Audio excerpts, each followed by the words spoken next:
Hello, everyone. Welcome to Poetry at Tech. I hope you're all well and thriving where you are. I'm Travis Denton, and I'm the Associate Director of the program here at Poetry at Tech. We're glad to have so many of our old friends back today, and if this is your first time joining us at Poetry at Tech, we want to welcome you to your new poetry home. We hope you'll come in and stay a while. We have folks attending today from literally all over the United States and from all over the world. We're glad to share Poetry at Tech with you. Thanks for being here. And we'd also like to welcome all our friends in Belarus. It's 4 p.m. and sunny here in Atlanta, but it's nearly midnight in Belarus. We appreciate you guys staying up past your bedtime to join us. Poetry at Tech is now in its 20th year bringing poets to Georgia Tech. That's right. You heard that right. Our 20th year of bringing poets to Georgia Tech.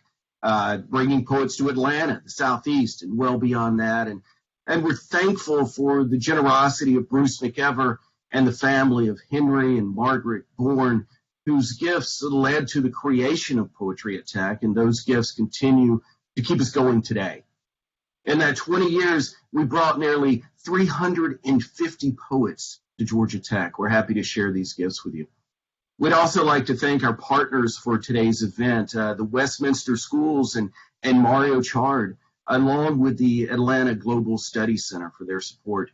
And also huge thanks to Valzhyna Mort for working so hard to bring this event together, frankly, and for connecting us with our dear poet friends in Belarus. Today, we bring you the Atlanta Poetry and Translation Festival. We partnered with our friends in Belarus. We've translated each other's poems, and we'll be sharing those translations with you in just a few minutes. We hope you'll get some sense as well of the dire political climate that's ongoing in Belarus and just what poets and creatives and others have to withstand just to continue making their poems. Valzhyna will perhaps talk more about that in just a moment. Belarusian is such a beautiful language, both spoken and on the page. And we put together a special edition of Terminus magazine that's available on the Poetry at Tech website at poetry.gatech.edu. And you'll be able to see the poems on the page and follow along as we go. And we'll be posting the link again in the chat. So you can be sure and click on that and follow along. So now let's get on with the good work of poetry. Here's Ilya Kaminsky. Travis, and hello, friends. I would like to tell you just a little bit more about the Atlanta International Poetry and Translation Festival. First of all, why are we doing this? A great Russian poet, Anna Akhmatova, once claimed that poets from different parts of the world, whom I have never met or who don't speak each other's language, can still talk to each other through their poems in translation. This happens, she said, despite the borders of time and geography. She called that conversations in the air. So we thought, why not to have such conversation for our audience here in Atlanta? And why not put the focus on translation? After all, translation helps poets to look not in a mirror, but in a window, and to open that window on the rest of the world. So last year, we began with a group of accomplished German poets who collaborated with beloved American poets Jacob Brown, Linda Gregerson, and others. And next year, we hope to bring Chinese poets to be in conversation with you. But today we have a very special event bringing together poets from Belarus and USA. This is the very first time ever such a large group of poets from two countries are in conversation and translating each other. This is especially important today because Belarus is in terrible crisis, trying to survive horrifying circumstances under a dictator. And we here in America have our crisis too. A hate crime just happened in Atlanta this week. And it is one of many examples of what is happening in our country right now. So to put the poets in conversation, we invited Valzhyna Mort, a brilliant writer in her own right, who writes in two languages. Valzhyna worked with every poet who will read today.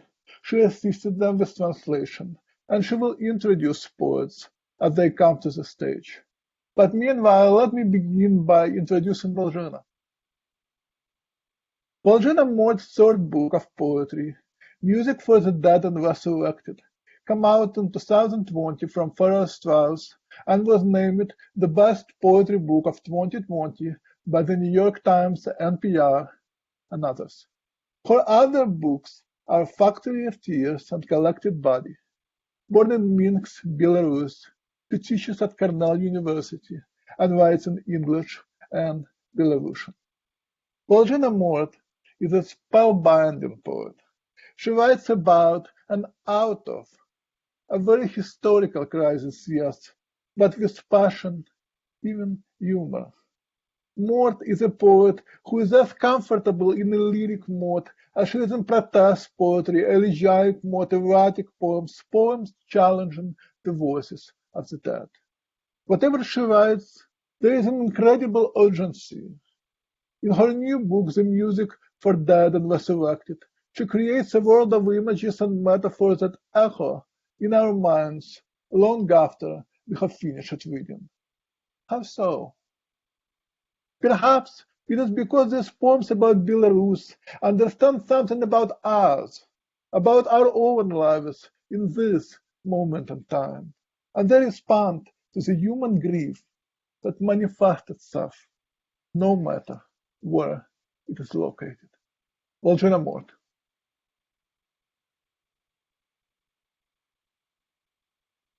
To Antigone, a dispatch.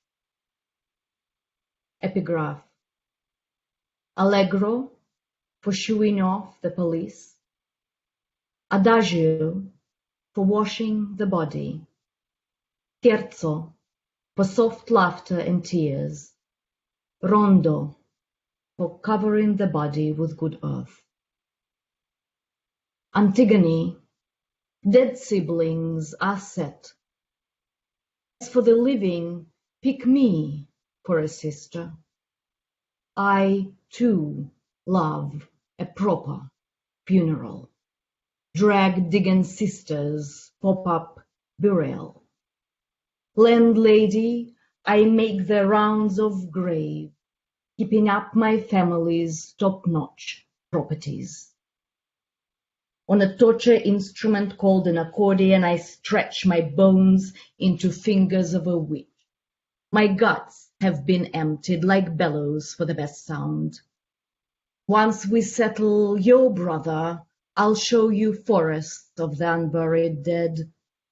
We'll clean the way only two sisters can clean a house.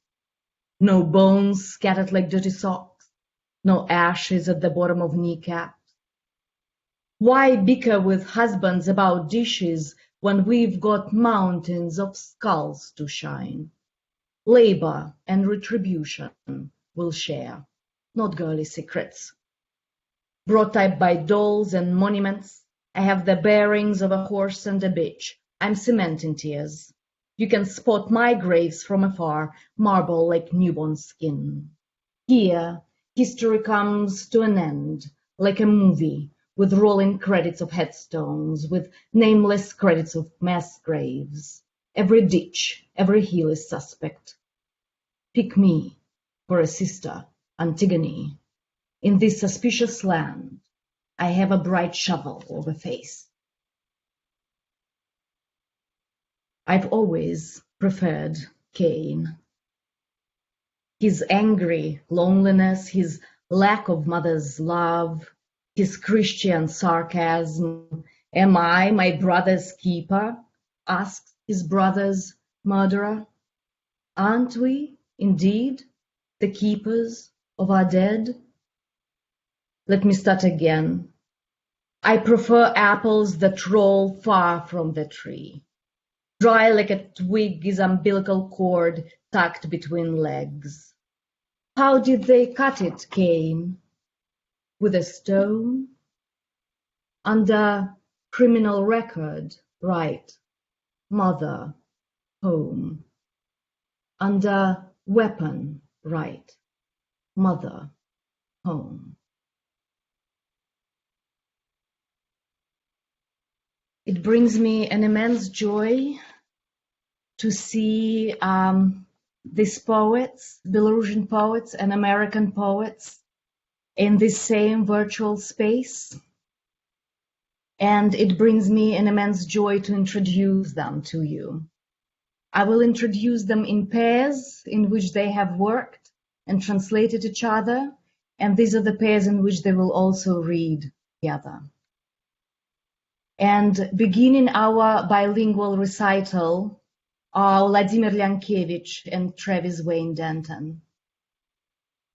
Uladzimir Liankievič is a poet, translator, and musician based in Minsk. His debut award-winning poetry collection came out in 2014.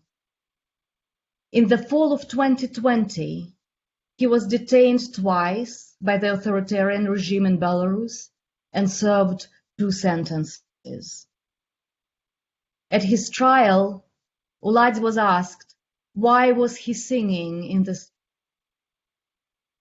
He answered, because when I sing, I'm not afraid. Travis Wayne Denton is the Associate Director of Poetry and also has served as McEver Chair in Poetry at Georgia Tech.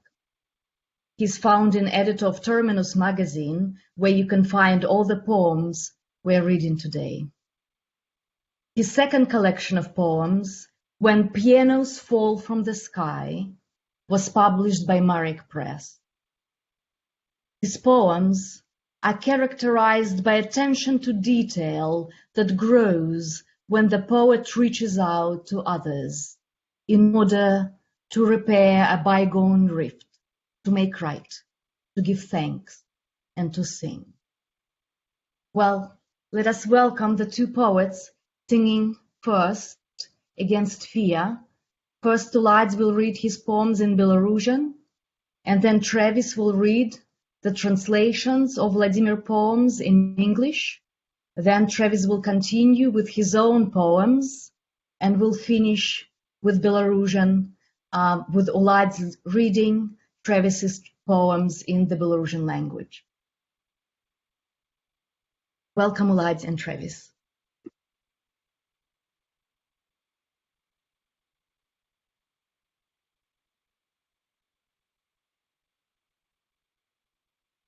З вершу восені 2020-го. Вершы. 32 гады назад я быў упершыню на маршы па гэтым маршруце. Дзяды. Тым разам у дзіцячым вазку, гэтым уцякаў і туляўся між 5павярховак. Пераскочыў няўдала агароджу дзіцячага садка, падвярнуў нагу, дапяўся да лавачкі, міма бегаюць надзеі у чалавечым абліччы.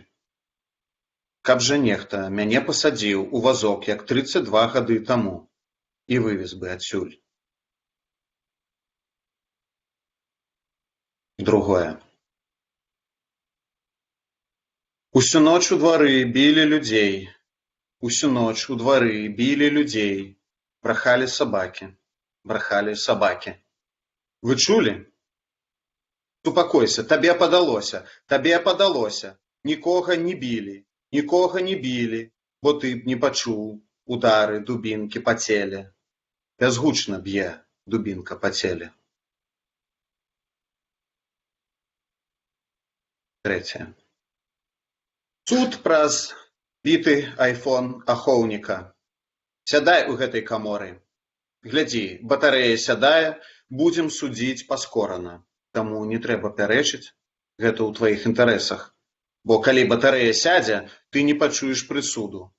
Не дазнаешся, колькі мы будзем цябе трымаць. Будзеш ляжаць і думаць, колькі яшчэ табе нюхаць гэтае дзярмо. Зараз я кажу пра рэальнае дзярмо. Дзярмо, якое складаецца з гаўна твайго сукамерніка з ніжніх нараў, з гаўна твайго сукамерніка з верхніх нараў насупраць і з твайго ўласнага гаўна, а гэты, які засяліўся учора, яшчэ не пасраў ні разу. Так што дзярмо, у якім мы сёння ёсць, пакуль яшчэ не поўнае. Нічога, абвыкнецца новенькі і будзе поўны букет. Пачнем. Чаму вы выйшлі з дома?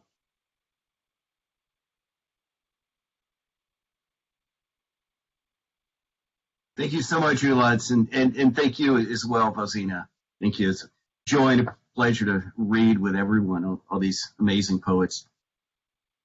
From the fall 2020 poems. 32 years ago, Ziadi, the Day of the Dead, on these same streets, I marched in my first protest. I was in a stroller then, but this time another protest. I was sprinting and ducking around the 5-story buildings in the old neighborhoods. When I stumbled over a kindercare fence and torqued my leg and hobbled to a bench, where close by our hopes were scattering in the shapes of bodies moving. I want someone to lift me into that stroller like 32 years ago and spirit me anywhere else. 2. Through the night, they pummeled people in the jail yard. Through the night, they pummeled people in the jail yard. The dogs barked. The dogs barked. You've heard them? Be calm. You're just hearing things. You're just hearing things. No one was hurt. No one was hurt. Because you wouldn't have heard the pounding of a nightstick on a body. A nightstick pounding a body makes no sound. 3. My trial is on the guard's crazed iPhone. Sit here in this cell. See, the battery will be dying soon. So we'll fast track your trial. It's better for you not to argue. You know, the battery will be dying soon, and if it does, you won't know how long you'll stay in lockup. You will lie back on your bunk and puzzle over how much longer you'll have to inhale the shit. And I mean shit. The shit that is mingled with the shit from your bottom bunkmate, with the shit of your top bunkmate, and the one across from you combined with your own shit. And this guy who got processed yesterday, who hasn't shit just yet, so the shit we suck in is not fully vented just yet. But all good. The newbie will settle in, and our bouquet will be complete. Let's proceed. Why were you out in the street?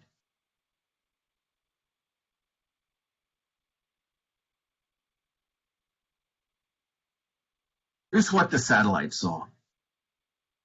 Floating on a wave of anti-gravity, it beams a cloud 600 miles across, with an eye staring back into space. Unearthly cyclops. The ocean has crawled back from the beach. Boats ebb on a sandy pudding, and the rain falls sideways.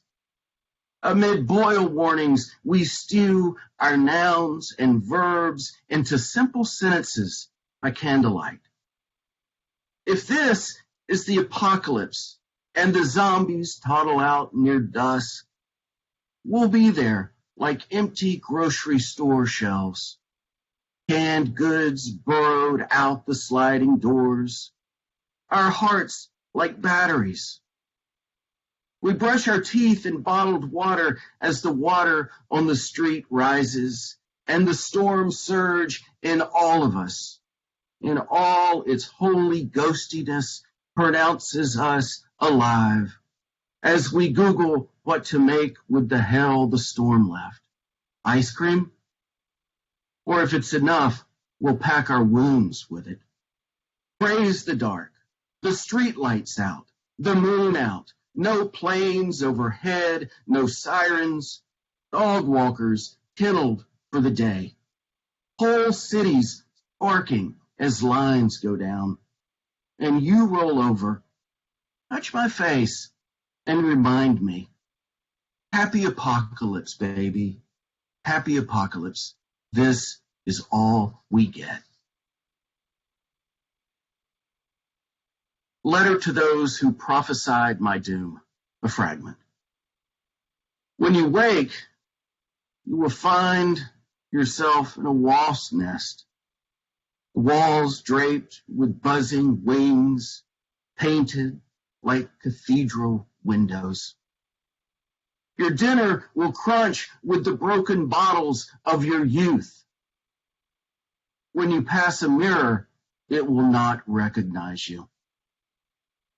When you pray, God will raise a hand to signal you stop interrupting. When you take off your hat, your head will come with it, and you will leave it on a hook in a hall you won't remember.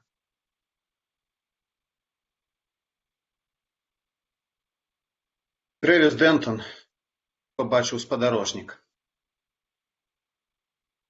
Ён плыве на антыгравітацыйнай хвалі, праменіць воблакам на 600 міль наўкол, вырачыўшы вока на ўвесь космас. Незямны цыклоп. Акіян надпоўз прэч ад пляжу. Непрытомныя лодкі на пясчаным пудынгу, дождж цячэ наўскось. У паўзы, між папярэджаннямі кіпяціць ваду, мы ўкладаем простыя сказы са слоў, падплаўленых на свечках.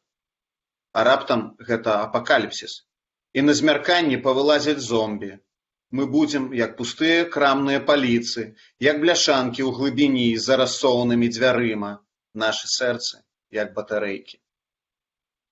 Мы чысцім зубы вадой з бутэлек, пакуль вада на вуліцах расце, і ўрэшце на нас абрынаецца шторм.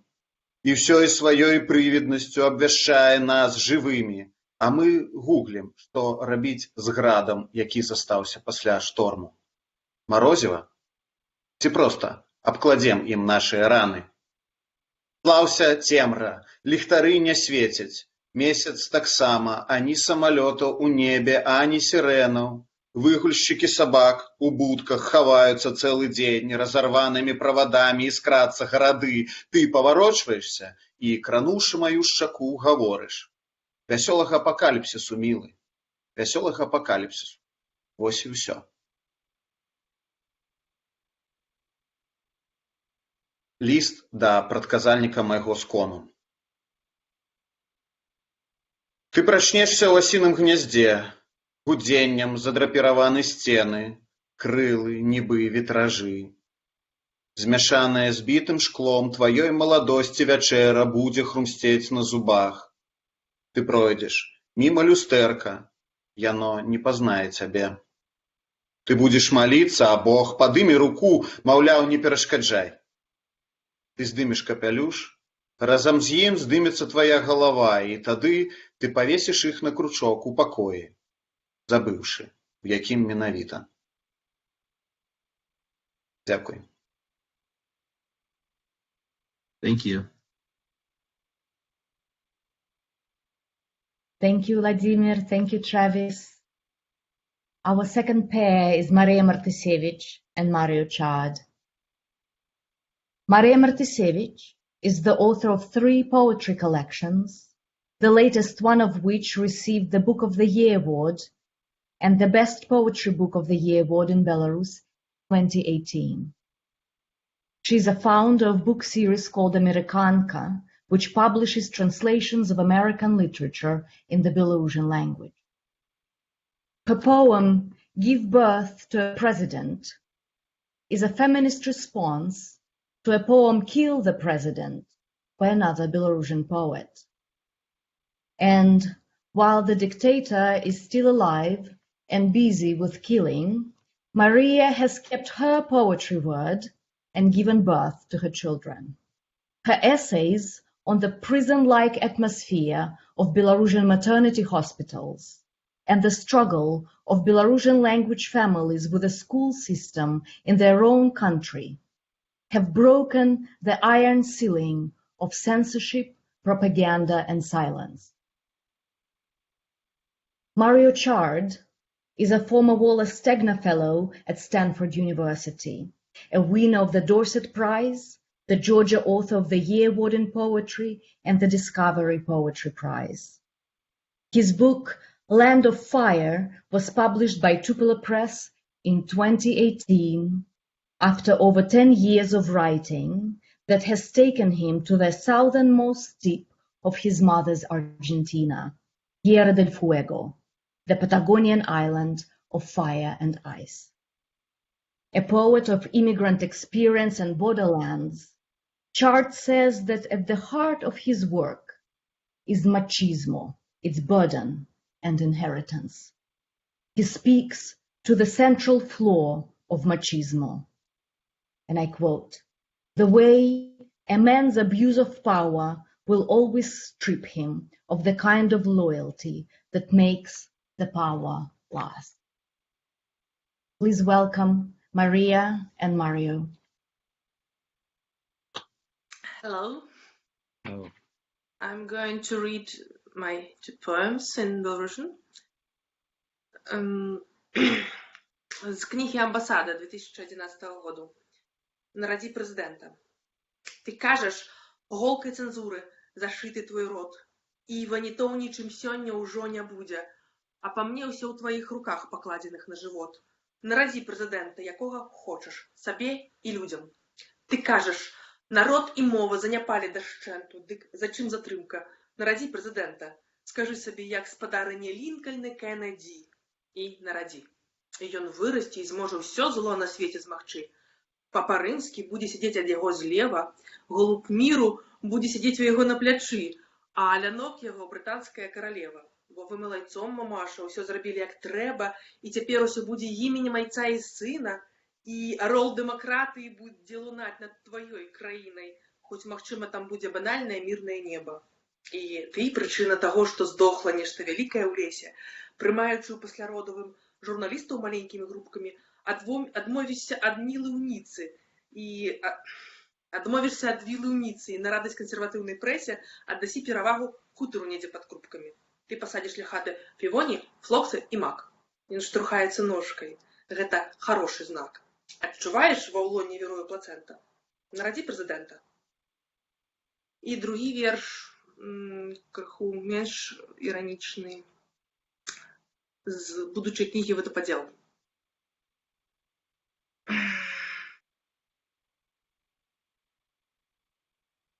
Момент.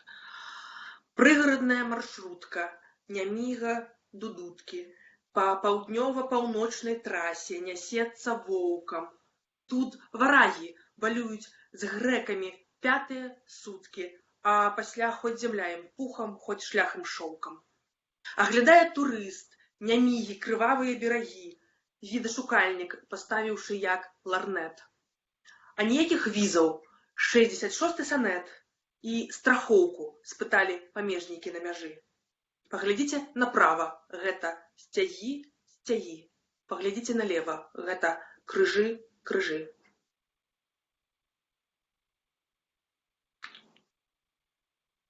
Now I'll read my translations of these gorgeous, razor-sharp poems.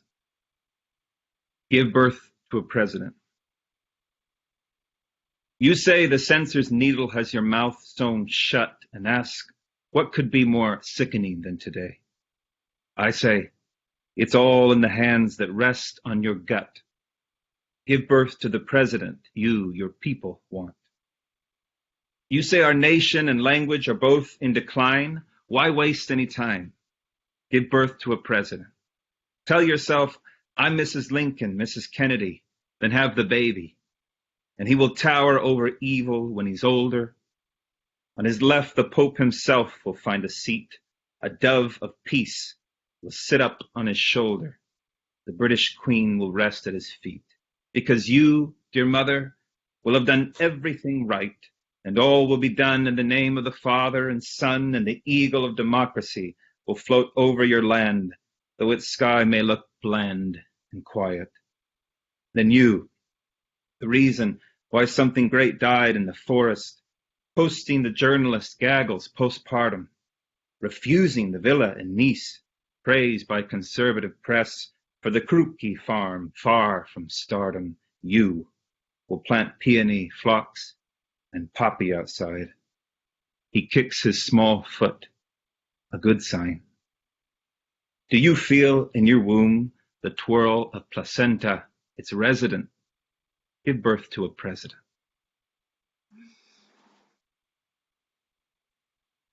From Watershed. The tourist shuttle from the Amija to Duduki on the north-south route runs wolf-like still. Here, Varangians feast 5 days with the Greek, and after, let the earth be light as feather, let the road be silk. One inspects the river's bank, red and battered, adjusting her scope like an opera lorgnette. No visas needed, just the 66 sonnet and proof of insurance make the border process. Look to the right, all flags and banners. Now look to the left, process, process. Thank you, Mario. Thank you. I'll read 2 of my poems. The first is renditions. How did the bird get inside the house? Through the door, I said. No, through a window. Listen, they said. How did the bird get inside the house? Through a window, I said. No, through the chimney. How did it get inside? Through the chimney, I said. It hatched inside. Who named the bird? Child. A child named it. The bird is nameless. Who named the bird? I said, no one. The bird is nameless. What is your name? They said. I am nameless. Yes, they said. This is the oath. They took the first card that marked her alien when she answered declaration. When she knew the names of statues, they took her fingerprints and weighed her. Then they took her from her children to ask her questions, take her picture. I watched her when she stood in line with others taking turns, reciting words, make them citizens. Some were taken out to smaller rooms before their turn. Some returned.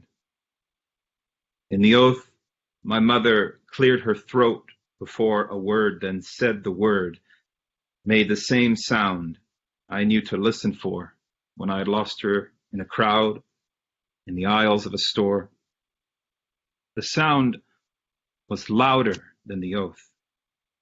It meant her lungs were still shaped by 30 years of foreign air, despite the vow that made her one of us. They took her country when she spoke. But the chords that first learned Spanish in her throat spoke first. Last strain of loss and its resistance. Thank you. Мои пераклады Маріо, а першы верш называецца па-ангельску renditions. Можна перакласці, слово мае 2 значэння: інтэрпрэтацыя або экстрадыцыя. З беларускай оптыкай сёння я выбрала другое значэнне. Экстрадыцыя. Як птушка прабралася ў дом? Праз дзверы, сказаў я. Не, праз вакно. Яшчэ раз сказалі яны. Як птушка прабралася ў дом? Праз вакно, сказаў я. Не, праз комін. Як яна прабралася ў дом? Праз комін, сказаў я. Яна вылупілася ў доме. Хто даў імя птушцы? Дзіця. Дзіця дало ёй імя. Птушка не мае імені. Хто даў імя птушцы? Я сказаў, ніхто. Птушка не мае імені. Як твоё імя? Спыталі яны. Я не маю імені, сказаў я. Так, сказалі яны. Другі верш прысяга. Першую картку неграмадзянкі касавалі, пачуўшы ейны адказ. Дэкларацыя. Назвала імёны ўсіх статуй, і ёй адкаталі пальцы. Яе ўзважылі. Потым яе разлучылі з дзецьмі, каб задаць пытанні, зрабіць фота. Я глядзеў, як яна стаіць у чарзе з іншымі па чарзе, гукаючы словы, якія нясуць грамадзянства. Некага вытыргнулі з чаргі раней за чаргу. нехта вярнуўся. Прысягаючы, маці пракашлялася перш, чым прамовіць. Прамовіўшы, скончыла тым самым гукам. Я ішоў на яго, калі губляўся ў натоўпе, між стэлажоў у краме. Гук быў гучнейшы за саму прысягу. Я чуў ейныя лёгкія ўсе шысцятыя, 30 гадамі чужой атмасферы. Хоць той выгук ператварыў яе ў адну з нас. Ёй скасавалі радзіму, пакуль яна прамаўляла, але ейныя звязкі першую вывучылі гішпанскую і запяршыла. Апошняя сутарга страты, супраціў паветру. Thank you.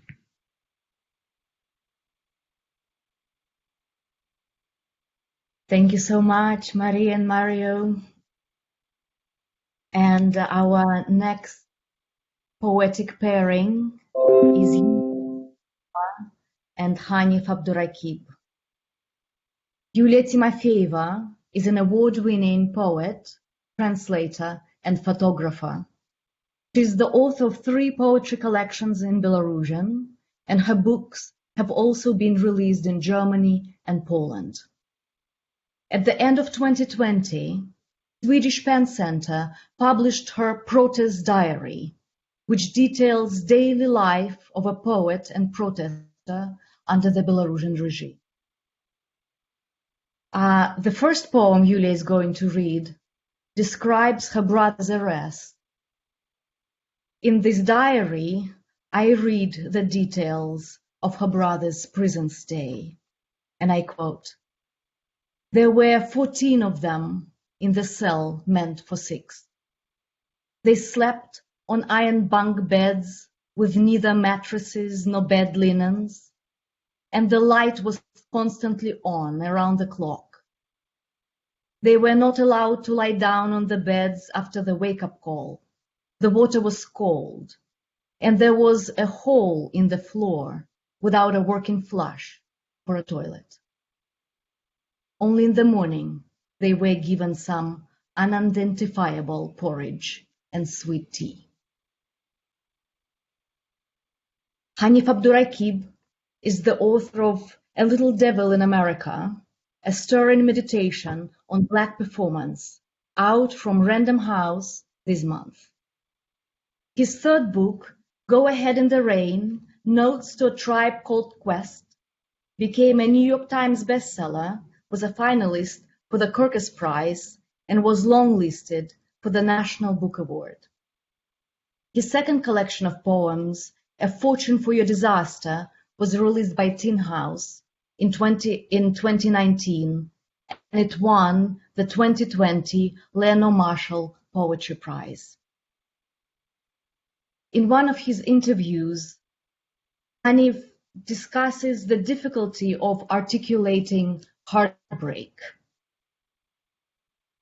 He says, "I'm not gonna say in a serious poet voice, my heartbreak felt like a bomb. But how can I very plainly say I was very sad?" And I read this interview just one day before the tragedy in Atlanta, the hate crime that happened this week. And I spent this time repeating this line from his interview instead of going around and saying, "I'm very sad." I kept saying, "But how can I very plainly say I was very sad?" And it made me remember the words of a Russian poet, Marina Tsvetaeva, who answers Hanif and me through time and through space. She writes, "My difficulty in writing poems, and perhaps other people's difficulty in understanding them, is the impossibility of my goal, for example, to use words to express a moan, to express a sound using words using meanings, so that the only thing left in the ear would be Yulia and Hanif.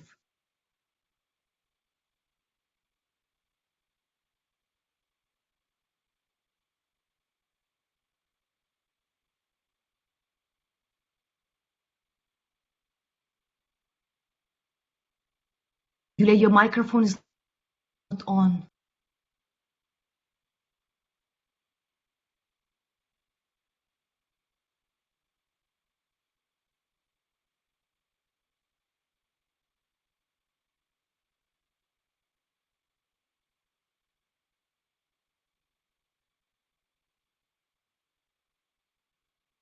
I still have no sound.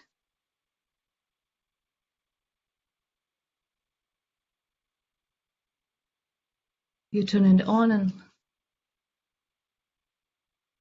do you have your sound volume on?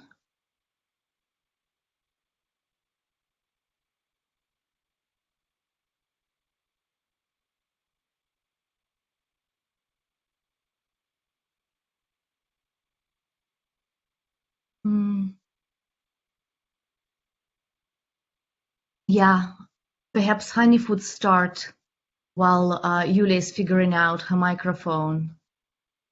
And if we cannot hear her, I'll read the Belarusian version if needs to be. Oh, okay. Oh, that was me. Wait, Yulia, is it working now?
What shall we do? Hanif, maybe you start reading your poems? Sure. Yeah.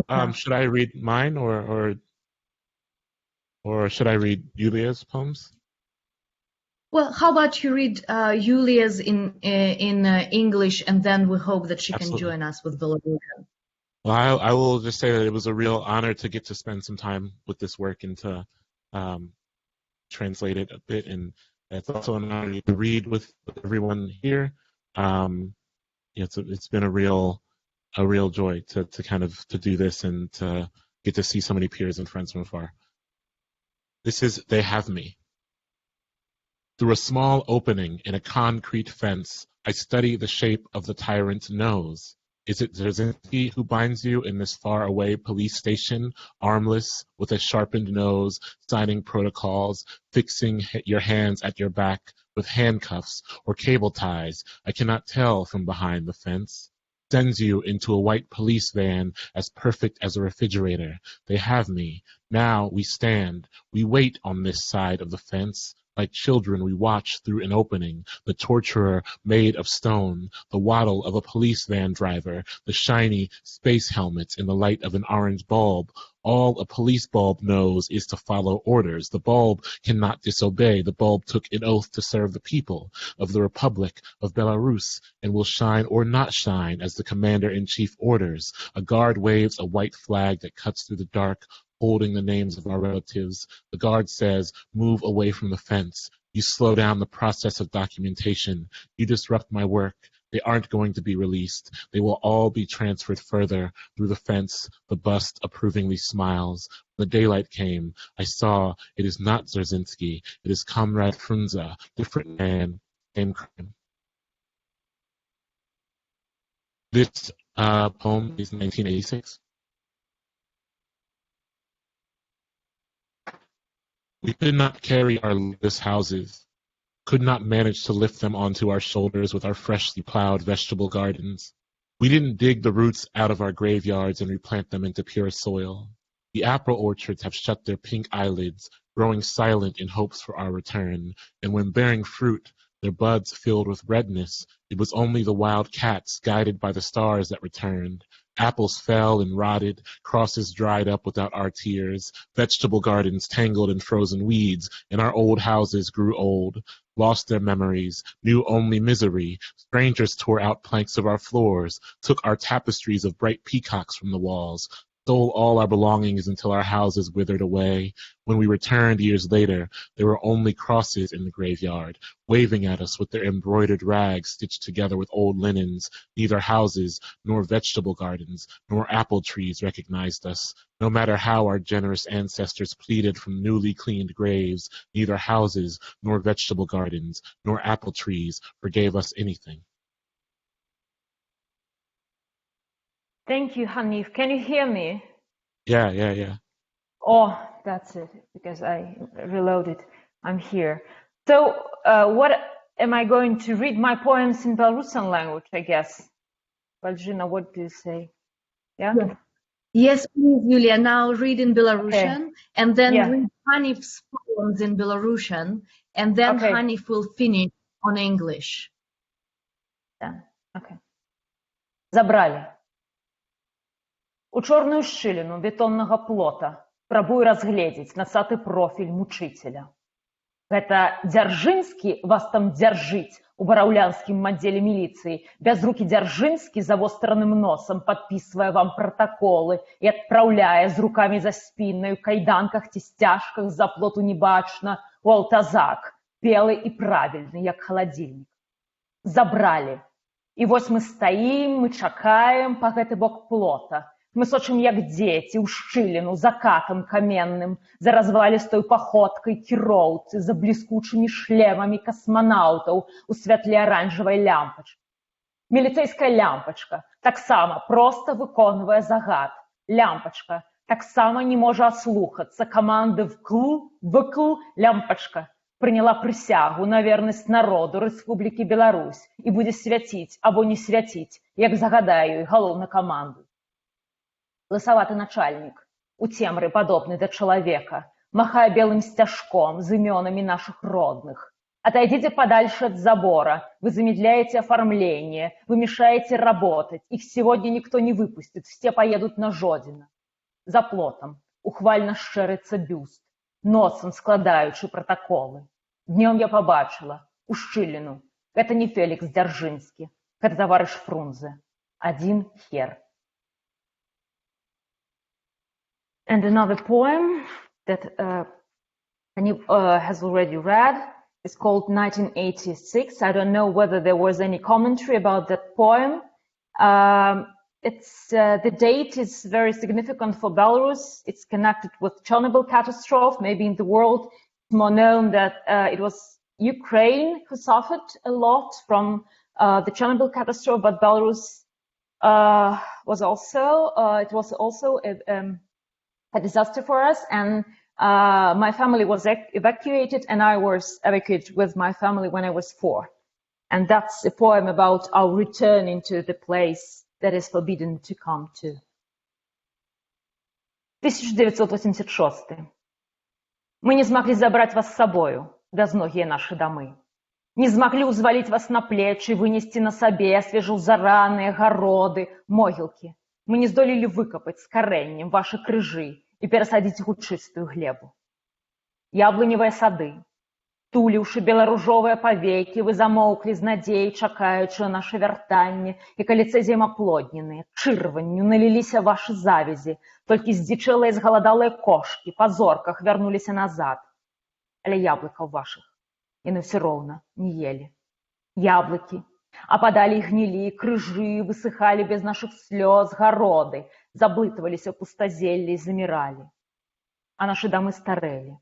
Дамы гублялі ад гора розум і памяць. Чужыя людзі вырвалі сцвікамі дошкі падлогі, знялі са сцен пыльныя дываны з паўлінамі, кралі ўсе нашы хворыя рэчы, Хворыя рэчы, якія ніхто не мог вылечыць. Рэчы, якія самі маўчалі пра сваю хваробу.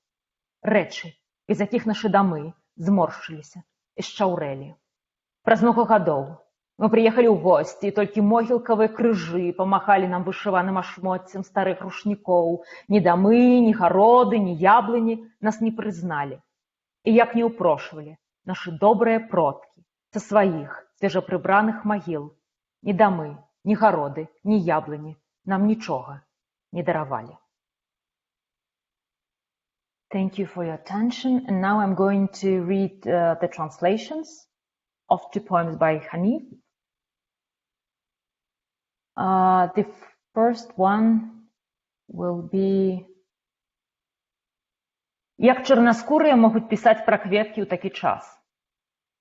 Выдаю, ўсё, што трэба для блюзу, гэта дзверы, каб увайсці і выйсці. Кожны бог хавае вочы ў сінім худзе блюзу. Д'ябал у худзе пільнуе на скрыжаванні, яму насраць на жанчын, то выперлі мужика галасіць з гітарным чахлом за спінай. Ты не самотны. Калі твой прыпеў мармычыць пад кожным маркотным худзе.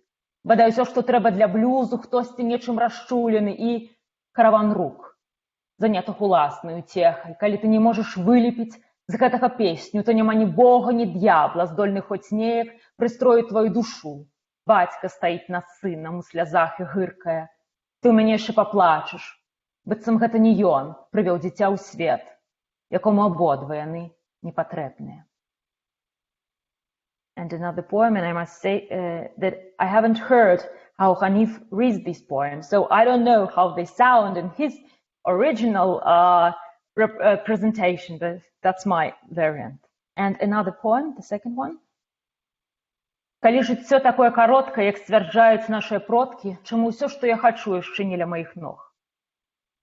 Калі я ўсё-ткі траплю ў рай, то папрашу ўсе дробныя радасці, што мог бы мець на зямлі. Трымайся тады боскі парадак. Чалавек я просты. Я хачу хаця б 1 год, што не даканае мяне ў канцы, на грэтую печку на драўлянай верандзе, праселай пад цяжарам маіх блізкіх. Я нарадзіўся. Тады пачаліся праблемы. У мёртвым халадку бальніцы мне кажуць урэзаць адно, дадаць другое. Але хіба гэта жыццё? Я сяджу ў машыне, якая імчыць пад фантанамі аранжавага святла і ем смажаную курыцу, якую кляўся не браць у рот дзеля здароўя сэрца і працы крыві. Але нешта ёсць у тым, як дробная пляма тлушу пакрысе разрастаецца на маёй калашыне. Дык вось ты якая краіна для жыцця. Краіна, народжаная нечым настолькі любімым, што мы дазваляем ёй сябе забіваць. Калі нам трэба памерці, хай гэта здарыцца тут, калі трэба. Thank you. Thank you so much. It's so great to have our working conversation in this way. I'll read those two now. How can Black people write about flowers at a time like this? Maybe all the blues requires is a door through which a person can enter and exit. Every god hides their eyes behind a blue hood. The hooded devil waiting at the crossroads doesn't give a fuck about the women who sent a man wailing with a guitar case on his back. It isn't loneliness if enough tongues have your chorus jumping from underneath their hooded ruckus. Maybe all the blues requires is a person who has been touched before, in a caravan of hands busy with their own pleasures. If you can't fashion a song out of that, there is no god or devil that could make something of your soul anyway. A father stands over his crying son and hisses, "I'll give you something to cry about," as if he didn't already bring a child into a world that requires neither of them. Here's a poem about chicken. If life is as short as our ancestors insist it is, why isn't everything I want already at my feet? If I make it to heaven, I will ask for all the small pleasures I could have had on earth, and I'm sure this will upset the divine order. I'm a simple man. I want, mostly, a year that will not kill me when it is over, a hot stove and a wooden porch bent under the weight of my people. I was born, and it only got worse from there.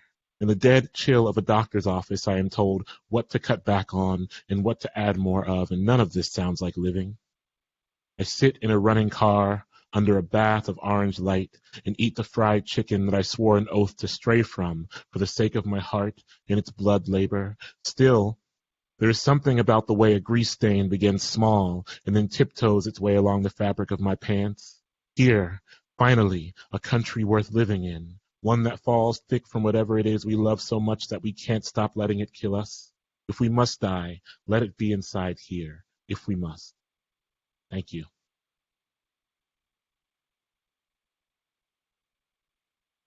Thank you so much, Hanif and Yulia, for making me first cry and then sit here grinning and smiling. Our last but not least poetic handshake, poetic pair are Vievee Francis and Dmitry Strotsev. Vievee Francis is the author of 3 books of poetry: Blue-tailed Fly, Horse in the Dark, which was a winner of the Kavakanem Northwestern University Poetry Prize for a second collection, and Forest Primeval, winner of the Hurston Wright Legacy Award and the 2017 Kingsley Tufts Poetry Award. In 2009, she received the Rona Jaffa Writers Award, and in 2010, the Kresge Fellowship. She's an associate professor of English and creative writing at Dartmouth College. In the opening line of Forest Primeval, I hear a conversation with Marina Tsvetaeva's dream poems and Hanif Abdurraqib's search for the plain names for sadness and heartbreak. Vievee Francis writes, "I want to put down what the mountain has awakened." And I'm grateful for this, for name giving without taming the wilderness, the joy of self-naming after a long legacy of violent records in which humans are reduced. To self-name without taming the wilderness inside. Dmitry Strotsev is the author of 11 poetry books and a preserver of the Minsk School of Poetry, which unites nonconformist Russian language poets in Belarus.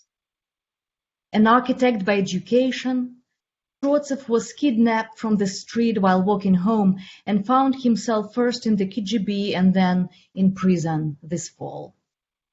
While waiting for his trial in the hallway of a detention center, Strotsev was approached by a prison worker. "Are you the famous Belarusian poet?" the prison worker asked. "World-renowned," Dmitry answered. "So it's your poems that we had to read in school," the prison worker said. "Could you please introduce yourself?" Dmitry asked. "Well now, does the prison man enjoy self-naming?" "No, he doesn't." "Face to the wall," the prison man responded to the invitation to introduce himself. Dmitry and Vievee will read in Russian and English for us. Dmitry, please.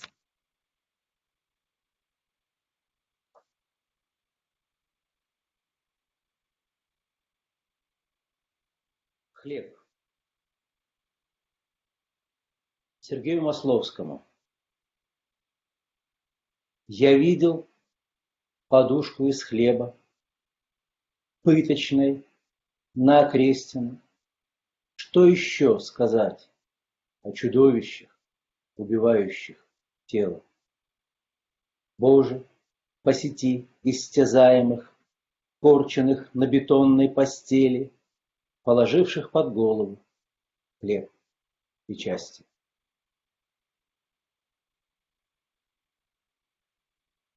Школьники Наста и Мира. 8-летний Юлик, мой будущий папа, и 9-летний Толик, его старший брат, забирали пленных солдат из окна средней школы на оккупированной территории в украинском селе. Тех, кто решился на побег с пешего этапа в нацистскую Германию, уводили по окопам на школьном дворе, переодевали в гражданку, а форму топили в нужнике. Дети войны, дети не вызывают подозрения. 8-летняя Наста, ее папа на Окрестино, и 9-летний Мирок, старшая сестричка Вжодина, направляют колонну под окном средней школы во дворах одного из микрорайонов белорусской столицы. Тем, кто решился выйти на протестные марши в оккупированном Минске, сообщают об автозаках, о засадах тихарей и ОМОНа, помогают уйти от облавы. Школьники Наста и Мирок, дети войны, дети не внушают опасения.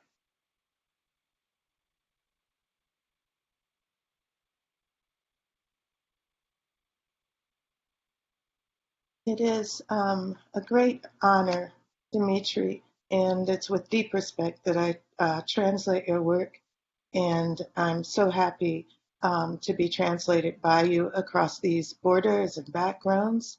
And I want to thank Ilya and Valzhyna and Travis for this opportunity, particularly important as we debate globally who gets to translate whom. And it's so good to read all of you and hear your necessary words. I'm going to begin with bread to Sergei Maslovsky.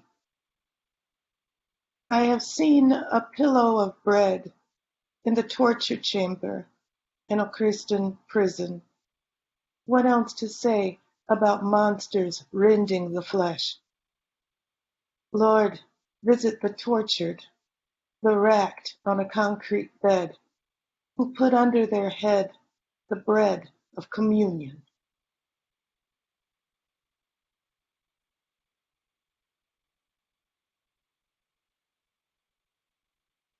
Nasta and Mirik.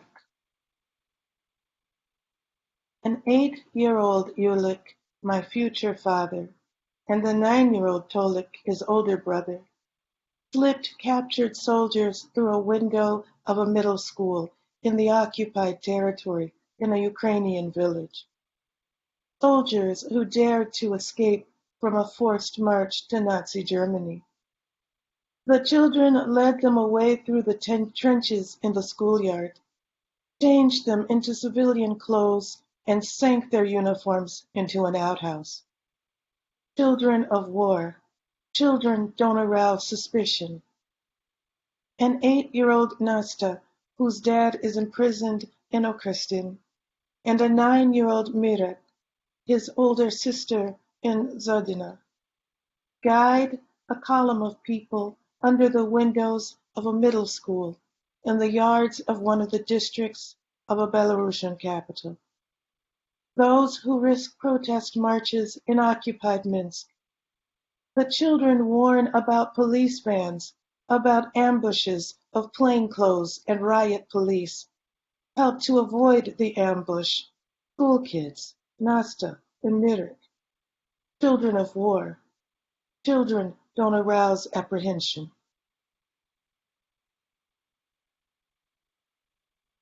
And I'll read 2 of mine now. Another attempt at the telling. The secret story is one we'll never know, although we're living it from day to day. Roberto Bolaño. But we do know the secret story. At least we know our own secret story, and when we grow brave enough might share it. And if the party we share it with is honest, they might admit their own. And from there, hands held, we walk into the grotto and dip our hands into the cold waters, or meander up a darkened stairwell into the sweet musk of a bookshop, or descend into a speakeasy behind a roped velvet curtain. The secret to knowing the secret is to speak, but we too often tell the stories of no matter and avoid the one story that does. In truth, we are bound by that one story, so you'd think by now we'd tell it, at least to each other. To forget. Oh despair, time eats our lives, and the hidden enemy who gnaws at our heart, Baudelaire, The Enemy. Welcome the enemy back with flags of forgetfulness. Let the children go forward yelping as innocents so often do. Make a line. Stand in the old formation. Believe, believe. The cells are empty, flesh gone, bones buried, unrecognizable. How well the enemy looks, no longer gaunt, so plump as if something young were had for breakfast. Look, a pick in the tooth. Hooray!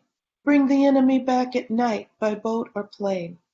Allow the enemy the crossing. Let them make a grand entrance on the square in the light of the morning, in clean white clothes and a handkerchief at the side of the mouth.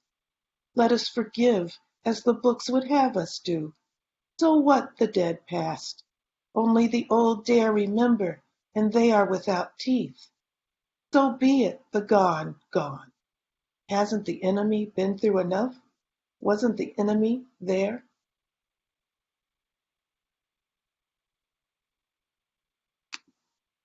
Thank you, Ivy. My translations. Еще одна попытка рассказать. Сокровенная тайна есть то, что нам никогда не откроется. Пускай мы проживаем ее изо дня в день. Роберто Балано. Но сокровенная тайна знакома нам. Во всяком случае, каждый хранит свою глубокую тайну и, может, однажды, набравшись смелости, мы раскроем ее другим. И если те, кому мы доверимся, достойны, они признаются нам в своих тайнах. И вот уже с той поры, взявшись за руки, мы идем в глубину грота и погружаем ладони в студеную воду, или бредем, петляя по темным лестницам, сладостный мускус букинистической лавки, а может, спускаемся в подпольный кабак за бархатный полог, подхваченный перевязью. Тайна, познание тайны, рассказывать, но мы так часто делимся несущественным и так ревностно избегаем единственного рассказа, который того стоит. В действительности мы все связаны этой одной тайной, так что уж можно было бы додуматься к этому времени, как нам ее проговорить хотя бы друг другу.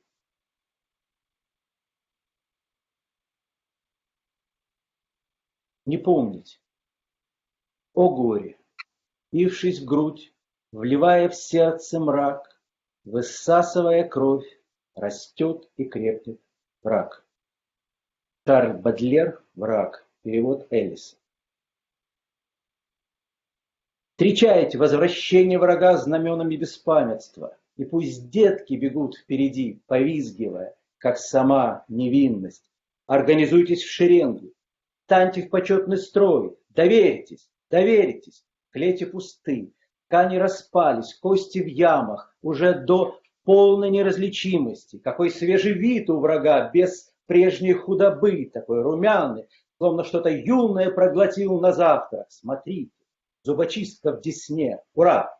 Пускайте врага в ночи хоть на шлюпке, хоть на вертолете. Дайте врагу пересечь границу, позвольте ему торжественно вступить на площадь перед лицом зари, крахмальные белые сорочки и с платочком у края рта. Простим же, как нас к тому призывают книги. Да что уж мертвое в прошлом.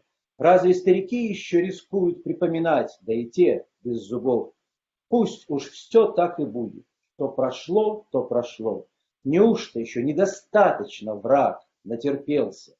Или не было там врага? Thank you. Thank you.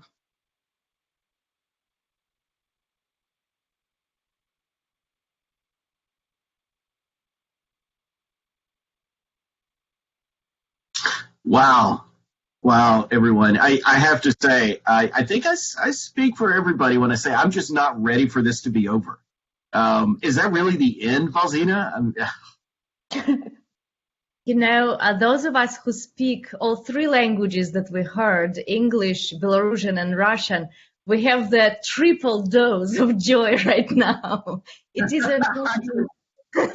It is amazing just how much the voice of the poet exists in translation, hand in hand, singing together with the voice of the inviting poet from the other country. This is really, really beautiful. Thank you all so much. This has been a dream come true for me. Wow. Well, I think it's been a dream come true for so many. I was reading the chat, and the comments were just amazing. The sweet spirit that was in this room was amazing. I don't think it could be any better if we were all together in the same auditorium. But wow. Well, let's end with gratitude.